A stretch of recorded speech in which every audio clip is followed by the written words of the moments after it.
ve devlet tecrübesiyle her zaman saygıyla hatırlanan müstesna bir isim olmuştur.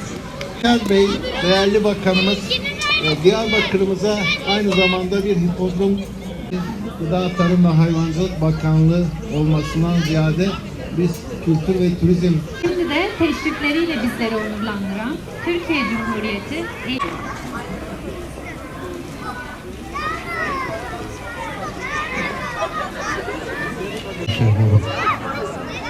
hepinizi sevgiyle, saygıyla, hürmetle, muhabbet. Anlama sürecinde Türkiye Jockey Kulübü, Diyarbakır İpodrom İl Müdürlüğü ve Büyükşehir Belediyesi, hocalarıma, işçi kadrosunda bulunan idari personele ve diğer emeği geçenlerine adını saymadım, unuttuğumuz varsa falan hepsine özel teşekkür. Dicle Üniversitesi Veteriner Fakültesi Atçılık ve Hipoterapi Merkezi açılış törenine hepiniz hoş geldiniz. Türkiye hayvancılığında özellikle büyükbaş hayvancılığı anlamında ilk 5'te uzun yıllardan beri bulunmakta.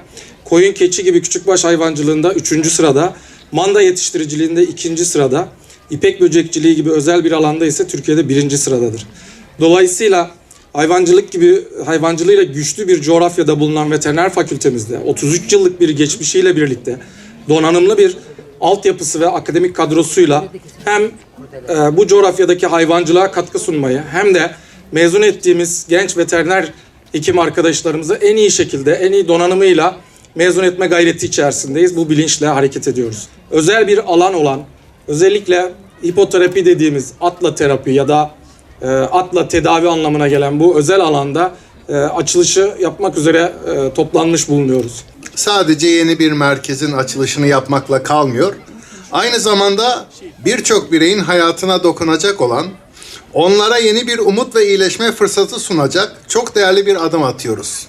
Dicle Üniversitesi Veteriner Fakültesi Atçılık ve Hipoterapi Merkezi alanında uzman ekibi, bilimsel yaklaşımları ve insana dokunan hizmet anlayışıyla sağlık ve rehabilitasyon alanında önemli bir ihtiyaca cevap verecek bir yapı olarak hayata geçiyor.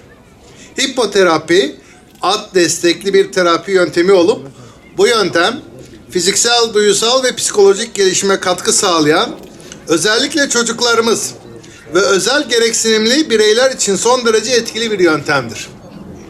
Bugün açılışını yaptığımız bu merkez, modern altyapısı, güvenli uygulama alanları ve profesyonel ekibiyle ülkemizde bu alanda örnek gösterilecek birkaç merkezden birisi ve veteriner fakülteleri arasında ise ilk olma niteliğindedir. Atçılık ve Hipoterapi Merkezi'nin hayırlara vesile olmasını diliyorum. Başarılar diliyorum. Bismillahirrahmanirrahim.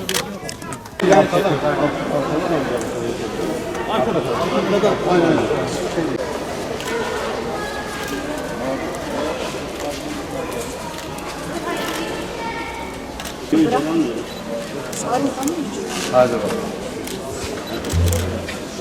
Hadi bakalım.